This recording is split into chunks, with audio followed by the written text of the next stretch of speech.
होटलों पर बीफ और मटन खाना पाकिस्तानियों की पसंदीदा आदत। मगर क्या कराची की मार्केट में मटन और बीफ के बजाय गधों का गोश्त खिलाया जा रहा है? कस्टम्स ने कराची में गधे की 14,000 किलो वजनी खालें बैरून मुल्क स्मगल करने की कोशिश नाकाम बना दी। इनका गोश्त कहां है? इस सवाल ने शहरियों को तशवीश में मुब्तला कर दिया है। कराची में कस्टम ने जनूबी एशिया पाकिस्तान पोर्ट पर कार्रवाई करते हुए गधे की 8 करोड़ रुपए मालियत की खालें बैरून मुल्क स्मगल करने की कोशिश को नाकाम बना दिया।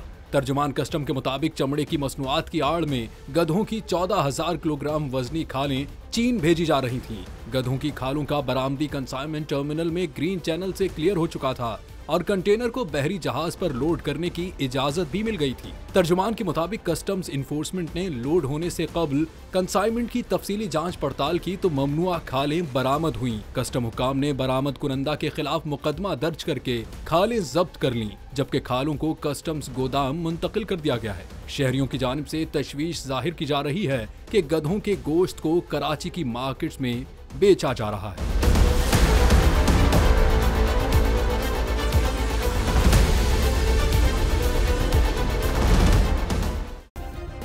सब्सक्राइब करें और बेल दबाएं ताकि कोई खबर रह न जाए।